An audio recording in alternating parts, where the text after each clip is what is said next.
साल में एक ही नवरात्रि आती है? कि एक नवरात्रि नहीं है, अच्छा, हमारे यहाँ 4 नवरात्रि है। 4 नवरात्रि कैसे? जी आपको बताता हूँ। अभी जो हम गरबा खेलते हैं उसे जैसे आपने बताया लड़कियां देवी होती है, तो आजकल स्त्रियों को नवरात्रि में क्या ध्यान रखना पड़ता है? आज हम गरबा खेलने को क्या देखते हैं कि वो देवियाँ आती तो है, पर हमारा यह भाव देख के इस साल की जो नवरात्रि है वो क्यों यूनिक होने वाली है? इसमें क्या है, हर बार 9 दिन मिलते हैं या 9 से भी कम दिन मिलते हैं, हर बार ऐसा होता है। और इस बार भगवती की असीम कृपा से एक दिन हमें विशेष मिल रहा है। जैसे 9 दिन की आराधना करते हैं तो उसमें एक दिन और ज़्यादा मिलने वाला है, जिससे हमारा हर्ष और उल्लास ज़्यादा बढ़ रहा है। तो उस 9 दिन की जो पूजा, उसमें 10 दिन पूजा करने मिल रही है। यानी कि हम 9 दिन नहीं, हम 10 दिन का 10 दिन।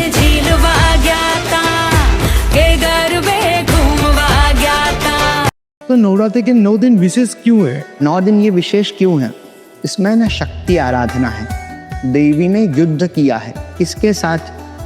महिषासुर राक्षस के साथ देवी ने युद्ध किया।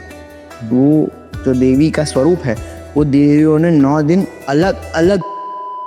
नवरात्रि स्टार्ट होती है तो नवरात्रि के दिन सब शुभ दिन माना जाता है। हाँ, तो क्यों शुभ दिन माना जाता है? तो उस दिन से ये सारे मंगल चीजें शुरू होते हैं। क्यों? क्योंकि सर्व मंगल मांगल्ये शिवे सर्वार्थ साधिके शरण्ये त्र्यंबके गौरी नारायणी नमोस्तुते। जो कौन है? सारी अमंगल चीजों को मंगल करने वाली। जो तो नवरात्रि के दिन पूजा करने के विधि विधान क्या है? हमारे भारत में अलग अलग प्रकार की जगह है, वो अलग अलग प्रकार की जगह पे अलग अलग देवी की पूजा होती है। बंगाल में आपने सुना होगा, बंगाली लोग सब दुर्गा माता की मूर्ति बनाते हैं। वो 9 दिन पंडाल लगा के दुर्गा पूजा करके इत्यादि करके वो उनका विसर्जन करते हैं। वैसे ही हमारे यहाँ क्या प्रथा है, उसमें पहले दिन क्या करना चाहिए? तो पहले दिन बताया है कि शुभ मुहूर्त पे अच्छे दिन सुबह सुबह। हेलो गाइस, तो मैं हूं आपका होस्ट ललित और आप सुन रहे हो और आप देख रहे हो अनस्क्रिप्टेड पॉडकास्ट बाय ललित। और ललित कहता है सबके दिल लेफ्ट साइड में होता है, लेकिन वो बात राइट करता है।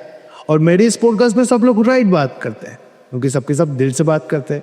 और आज भी दिल से बात करने के लिए हमारे साथ ऐसी शख्सियत जुड़ी है जिनका प्रोमो तो आपने देख लिया होगा, तो आपको पता चल गया होगा कि गेस्ट कौन आने वाले हैं और हम किस किस टॉपिक पर बात करने वाले हैं। टाइम को हम वेस्ट नहीं करते, तो डायरेक्ट हम पॉडकास्ट को स्टार्ट करते हैं। Radhe Radhe. Radhe Radhe. How are your feelings here? जी बहुत बढ़िया लग रहा है। पहले पॉडकास्ट के बाद ये जो सक्सेस मिली है भगवान की कृपा से, अब अच्छा लग रहा है। तो नवरात्रि के 9 दिन विशेष क्यों है? तो मार्कंडेय ऋषि ने बड़ा अच्छा वर्णन किया है कि ये 9 दिन क्यों विशेष है। तो 9 दिन देवी ने युद्ध किया है, किसके साथ? महिषासुर राक्षस के साथ देवी ने युद्ध किया।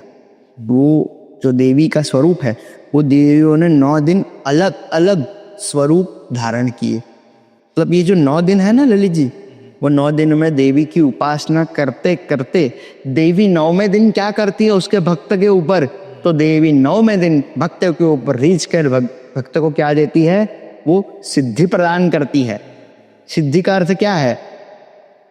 सिद्धि का अर्थ ये नहीं है कि कोई चीज प्राप्त होना। सिद्धि का अर्थ यह है एक संतोष प्राप्त होना कि मुझे देवी की अनुभूति हुई। बाकी सारी सिद्धि है, अलग अलग प्रकार के शास्त्र में बताई है, अष्ट सिद्धि, 8 अलग अलग प्रकार की सिद्धि है। पर वो सब में न जाते हुए देवी ने हमें स्वीकार किया है।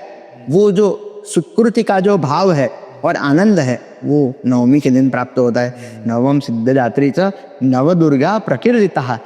ऐसे प्रकार की जो देवियाँ है वो 9 दुर्गा प्रकीर्तिता। शास्त्र ऐसा कहता है कि ये 9 प्रकार की देवी है, इनकी ये 9 प्रकार की उनकी उपासना है। ये बताया है नवरात्रि का महत्व। नवरात्रि स्टार्ट होती है तो नवरात्रि के दिन सब शुभ दिन माना जाता है। हाँ जी। तो क्यों शुभ दिन माना जाता है? चातुर्मास में भगवान तो शयन हो जाते हैं, उसके बाद कोई नया कार्य करते नहीं है। पर जो देवी का प्रागट्य भाव होता है, जो प्रतिपदा के दिन, मतलब प्रथमा जो होती है पहली तिथि, उसके दिन प्रतिपदा के दिन देवी का प्रादुर्भाव होता है। तो उस दिन से ये सारे मंगल चीजें शुरू होते हैं। क्यों? क्योंकि सर्व मंगल मांगल्ये शिवे सर्वार्थ साधिके शरण्ये त्र्यंबके गौरी नारायणी नमोस्तुते। जो कौन है?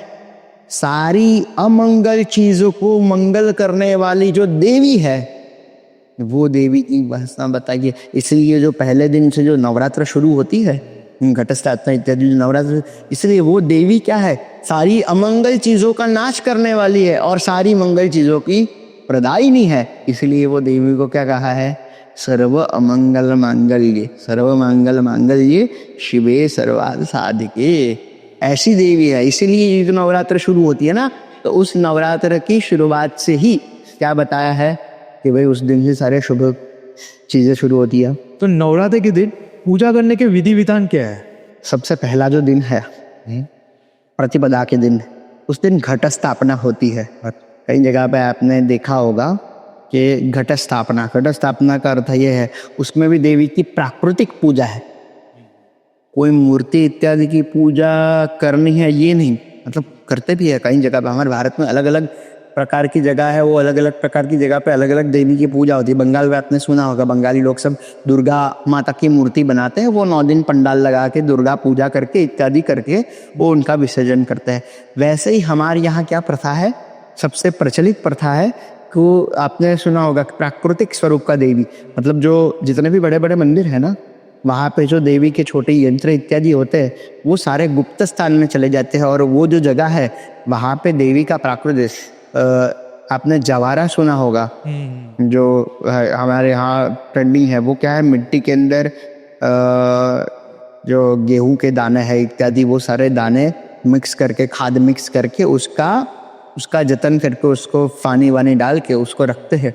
और 9 दिन में वो जो प्राकृतिक स्वरूप से वो जो उत्पन्न होते हैं, देवी स्वरूप से जो प्राकृतिक स्वरूप से जो उत्पन्न होते हैं, उसे जवारे बोलते हैं। क्यों वो पूजा बताई है? भाई वो पूजा इसलिए है कि भाई वो देवी का प्राकृतिक स्वरूप है। उसमें पहले दिन क्या करना चाहिए? तो पहले दिन बताया है कि शुभ मुहूर्त पे अच्छे दिन सुबह सुबह मिट्टी को इकट्ठा करनी है, मिट्टी में खाद इत्यादि मिलाओ, बीज इत्यादि सब मिलाओ, उसको अच्छी तरीके से पोषण करके एक टोकरी में रखो, टोकरी में जल इत्यादि डालो और उसके बीच में घट रखो, घड़ा रखो, जिसमें जल युक्त घड़ा हो, उसके ऊपर श्रीफल इत्यादि जो परंपरा होती है वो सारी लगाइए। और 9 दिन वो घट स्वरूप जो देवी है और जो प्रकृति है नीचे ऊपर, वो सारी घट स्वरूप देवी की पूजा होती है। वो 9 दिन उसे ही देवी मान के, वो घट को ही देवी मान के, उनको अलग अलग प्रकार के श्रृंगार होते हैं, अलग अलग प्रकार के श्रृंगार से वो देवी की उपासना होती है। वो देवी का प्राकृतिक स्वरूप है। कई जगह पे देवियों को फूलों की माला लगाते हैं, हमारी यहाँ परंपरा कई ऐसा अलग अलग है, को अलग अलग हर रोज अलग अलग माला लगाते हैं। वो जो घट बनाया होता है, वो जो पूरा देवी का बनाया हुआ होता है, तो वो घट के नीचे भी वो पूरा मिट्टी का करके उसके ऊपर भी वहाँ पे अलग अलग 9 जगह पे जो 9 स्थान है ना, 9 देवी है, तो जो स्क्वायर बनेगा उसमें 9 स्थान बनेंगे। वो 9 स्थानों पे अलग अलग जगह पे माला लगाते हैं फूलों की और उसे वो देवी की उपासना करते हैं। तो वो जो 9 स्थानों की उपासना इस प्रकार से हर रोज देवी का वही प्राकृतिक स्वरूप को देवी के उपवास होते हैं, क्योंकि देवी ने 9 दिन युद्ध किए जाती है। मतलब देवी अपना जो मूल स्थान है, वो मूल स्थान छोड़ के देवी युद्ध के लिए गए हैं। तो उस दिन वो जो देवी का प्राकृतिक स्वरूप है, उनका पूजन अर्चन यजन होता है। और वो पूजन अर्चन यजन से वो देवी के प्राकृतिक स्वरूप की प्राप्ति है, पूजा है। यह प्रकार बताया है हमारे यहाँ। इस साल की जो नवरात्रि है वो क्यों यूनिक होने वाली है? यूनिक का अर्थ है विशेष क्यों होने वाली है। उसमें क्या है, हर बार 9 दिन मिलते हैं या 9 से भी कम दिन मिलते हैं, हर बार ऐसा होता है। पर इस बार भगवती की असीम कृपा से एक दिन हमें विशेष मिल रहा है। तो जैसे 9 दिन की आराधना करते हैं, तो उसमें एक दिन और ज़्यादा मिलने वाला है, जिससे हमारा हर्ष और उल्लास ज़्यादा बढ़ रहा है। तो उस 9 दिन की जो पूजा, उसमें 10 दिन पूजा करने मिल रही है। तो वो 10 दिन पूजा करने जो मिल रही है, इस वजह से वो विशेष है। वो 9 दिन की अलग अलग देवी के उपासना बताई है, तो उसमें एक दिन और विशेष मिलेगा, तो उससे वो जो विशेष देवी की उपासना हो सकती है, उससे ज़्यादा फल की प्राप्ति होगी। इस वजह से ये प्राप्त हो रहा है। यानी कि हम 9 दिन नहीं, हम 10 दिन कर 10 दिन, या इस बार ऐसा होने वाला है कि हम 10 दिन गरबा खेलने वाले हैं। और बात है। यही एक कारण है कि ये उल्लास है, देवी की कृपा है कि जिससे हम और भी ज्यादा कर सकते हैं उनकी उपासना। अभी क्या चल रहा है, गरबा की जगह पे हम अलग अलग सारी चीजें भी कर रहे हैं, जो अलग अलग पारंपरिक जो गरबे हैं उससे हम थोड़ा विभिन्न हो रहे हैं, वो अलग हो रहे हैं। पर यह है ना, फिर हमारा युग का भी प्रभाव है, और इस युग के प्रभाव में भी ललित जी ऐसा है कि ये जो पारंपरिक विधान से हम अलग हो रहे हैं ये गलत भी है। जैसे कि क्या, क्यों हम गलत है? उसका कारण यह है कि आज हम गरबा खेलने को क्या देखते हैं कि बस 9 दिन जाना है, खेल के आना है, मौज मस्ती करनी है, यही हम देखते हैं। और यह पारंपरिक चीज नहीं है। और गरबा का मैंने अर्थ बताया, वहां पे क्या जरूरी है, वहां पे शुद्धता, पवित्रता, वो सारी चीजें वहां पे होनी चाहिए गरबे में। वहां देवी का ही सानिध्य है। और एक शास्त्र में चंडी पाठ में एक श्लोक है। चंडी पाठ आप जानते ही होंगे, चंडी पाठ क्या है। ये 9 दिन में जो चंडी पाठ का श्लोक बताता हूँ, बाद में उसकी कथा कहेंगे। कि वो चंडी पाठ में बताया है कि जितनी भी स्त्रियां हैं वो सारी देवी की ही स्वरूपी हैं। देवी भागवत नाम का ग्रंथ है, उसमें बताया है कि स्त्रियों की उत्पत्ति कैसे हुई, पुरुष और स्त्री की उत्पत्ति कैसे हुई। तो भगवान शिव जी ने देवी की उपासना की, एवं देवी की उपासना करने के साथ देवी उनके ऊपर प्रसन्न हुई कि आप कहिए आपको क्या चाहिए। तो तब भगवान बताते हैं कि हे देवी, मैं आपको मेरी ये 2 नेत्र से आपको देख नहीं सकता, क्योंकि आपका रूप इतना विशाल है। हाँ, आपका रूप इतना विशाल है, तो मैं आपको इन 2 आंखों से देख नहीं सकता। तो मुझे कृपया करके आप अपना नेत्र प्रदान कीजिए, जिससे मैं आपका पूर्ण स्वरूप का दर्शन कर सकूं। यह भाव से भगवान शिव जी उन्हें प्रश्न पूछते हैं, कहते हैं, वरदान मांगते हैं। देवी प्रसन्न होके अपना, देवी खुद का नेत्र भगवान को देती है, जिसे हम कहते हैं त्रिनेत्रा। भगवान शिव जी त्रिनेत्र कैसे हुए? तो देवी ने उनको अपना नेत्र दिया है। तो भगवान शिव ने कहा कि देवी आपके पास से प्राप्त हुआ है, तो वो मैं कहाँ रखूंगा? तो वो नेत्र मैंने अपने भाल प्रदेश पे रखा है, कि जिससे कोई भी व्यक्ति मेरा दर्शन करेगा तो सबसे पहले मेरे भाल प्रदेश अर्थात आपका दर्शन सबसे पहले करेगा, इसलिए वो त्रिनेत्र स्वरूप है। और वो देख के भगवान ने जैसे ही तीसरा नेत्र, और देवी ने उनको कहा कि शिव जी, ये तीसरा नेत्र मैं आपको प्रदान कर रही हूं, परंतु इसका उपयोग हर जगह पे मत करना। इसका उपयोग बड़े ही सोच विचार परामर्श के बाद ही करना। परंतु भगवान शिव को देवी के दर्शन की इतनी सारी उत्सुकता थी ललित जी, कि वो उत्सुकता के कारण देवी का जो दिया हुआ, प्रदत्त किया हुआ जो नेत्र है, वो नेत्र वो देवी के सामने ही खोल देते हैं। पर देवी ने दिया हुआ नेत्र है, देवी क्या है? अग्नि स्वरूपा है। जो अग्नि है, शक्ति है, वो क्या है? अग्नि स्वरूपा है। वो अग्नि का ही मुख्य स्वरूप देवी है। तो उससे वो तीसरा नेत्र खुला और देवी का स्वरूप था वो क्या हुआ? भस्म हो गया। क्योंकि वो देवी का ही नेत्र है, तो देवी का पूर्ण स्वरूप भस्म हो गया। अब क्या करे? शिव जी विलाप करने लगे कि अब क्या करे। तब देवी ने आकाशवाणी की कि हे शिव जी, ये जो भस्म है वो भस्म के आप 3 गोले बनाइए। अच्छा। उन्होंने उनके व्याघ चर्म जो है, भगवान शिव पहनते, वो व्याघ चर्म में वो सारी भस्मों को इकट्ठा की और उनसे 3 पिंड की निर्मित की। वो 3 पिंड की निर्मित की। वो 3 पिंड क्या है?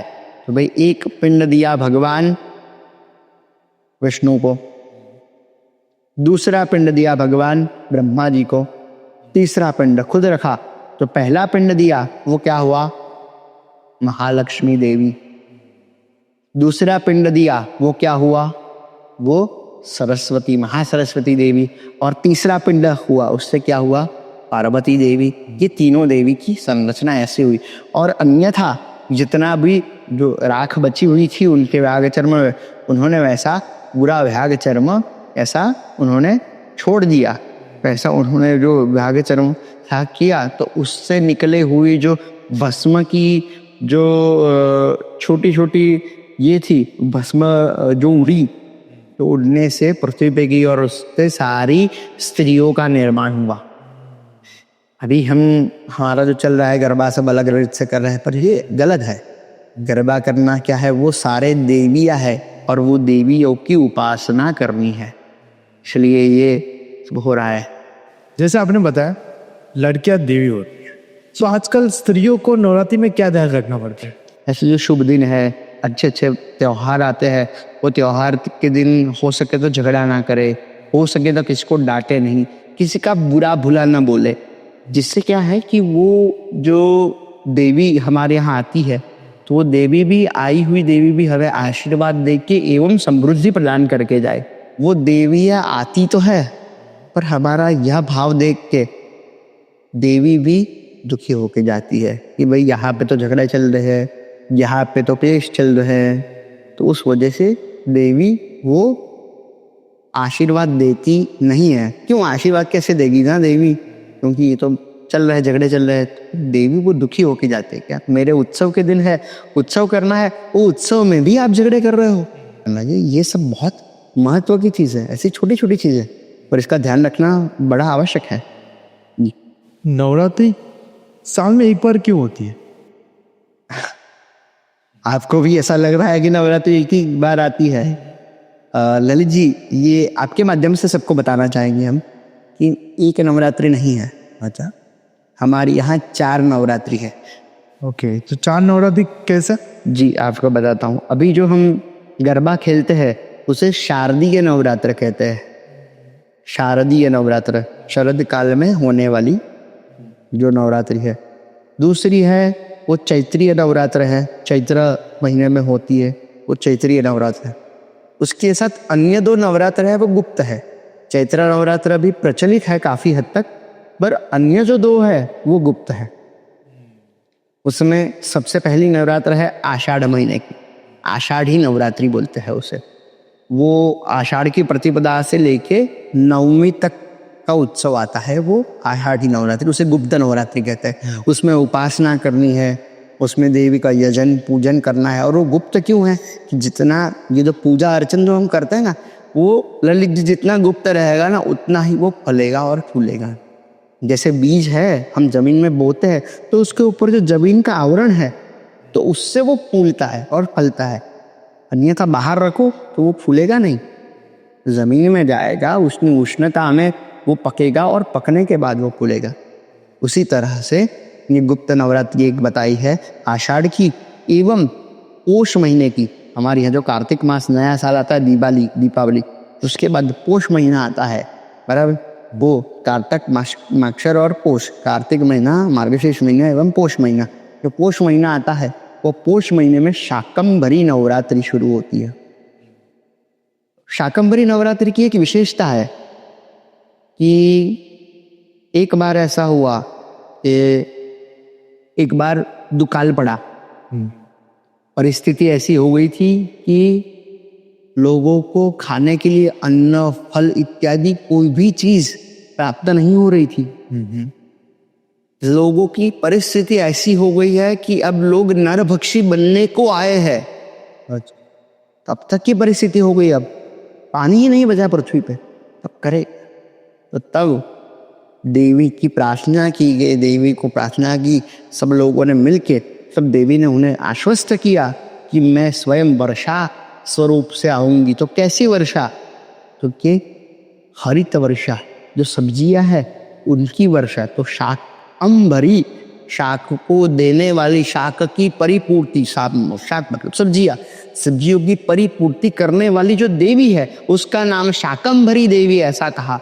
और वो जो पोष महीने की अष्टमी से लेके पोष महीने की पूर्णिमा तक जो 9 दिन आते हैं, वो 9 दिन देवी की उपासना करके देवी को अलग, देवी ने जो सब्जियों की वर्षा की, और वो जो सब्जियों की वर्षा की उससे ही आज भी हमारे यहाँ दक्षिण भारत एवं मध्य भारत और अलग अलग जगह पे भारत में, जैसे कि राजस्थान है और बंगाल है, ऐसी अलग अलग जो जगह है, वैसी अलग अलग जगह, उत्तर भारत, दक्षिण भारत, वैसी जगह पे देवी को आज भी सब्जियों के श्रृंगार, सब्जियों से देवी के वस्त्र, आभूषण इत्यादि बना के देवी को सब्जियों से सजाते हैं। उसे शाकंभरी नवरात्रि कहते हैं, और वो शाकंभरी नवरात्रि का यह महत्व है। मतलब ये दो गुप्त नवरात्रि है, एक प्रचलित सर्वे सामान्य शारदीय उत्सव जो अभी शरद ऋतु में होता है, और चंडी पाठ में मार्कंडेय ऋषि ने ऐसा कहा है, मार्कंडेय ऋषि कहते, मतलब वो चंडी पाठ में ऐसा कहा है, देवी को पूछते हैं कि देवी का उपासना कब कब करनी चाहिए।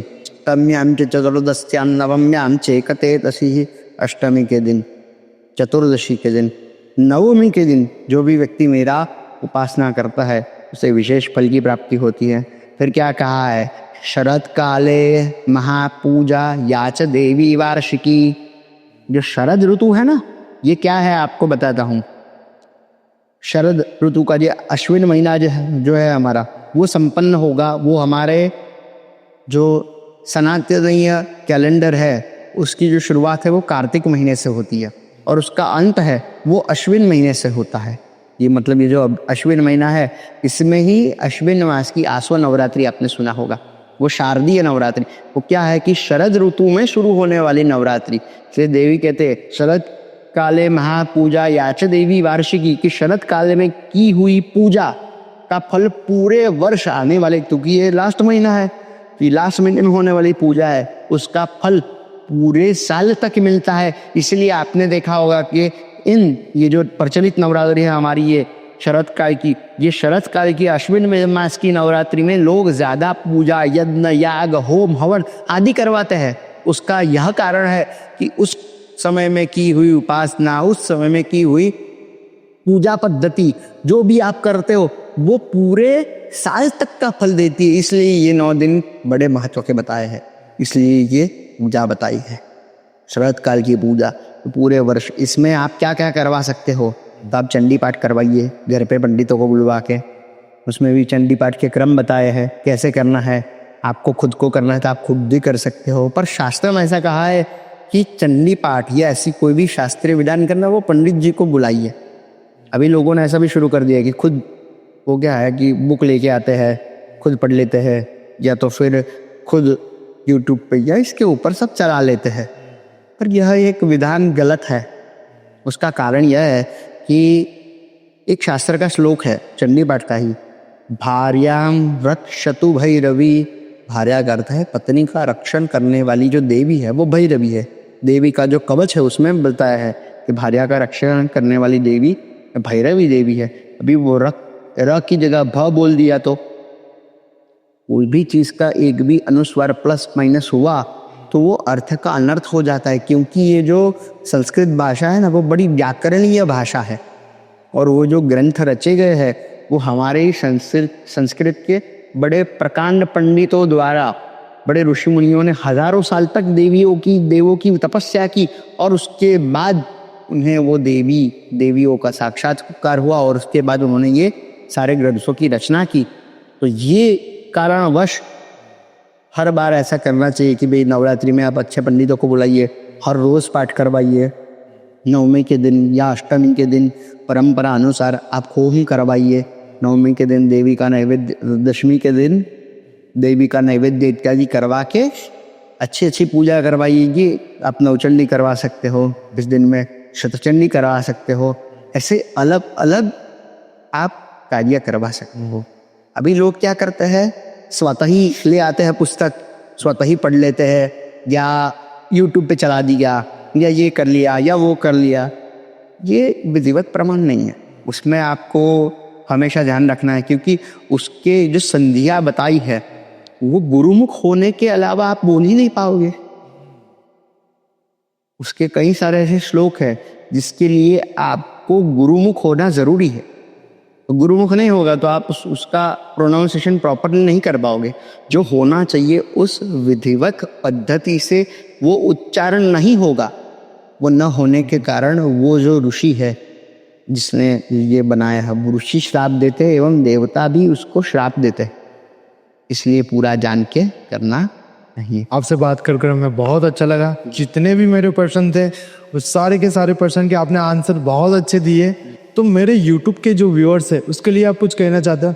यहाँ देख कर बोल। नम्र विनंती है कि वो उपासना से, ये 9 दिन की उपासना से आप सबके जीवन में कुछ ऐसा बदलाव आप सबको प्राप्त होगा जिससे आपको ऐसा लगेगा कि मैंने आज तक के जितने भी नवरात्रि व्यर्थ गई है, उपासना से हम वंचित रह गए, तो उससे हमें कुछ आगे और अच्छा प्राप्त हुआ इस नवरात्र से। तो इसके बाद आप हर नवरात्र कुछ ना कुछ अच्छा करोगे, कुछ ना कुछ अनुष्ठानिक कर्म करोगे, जिससे आपका अलग जीवन बाहर निखर के आएगा। सबको जय अम्बे, जय माता जी।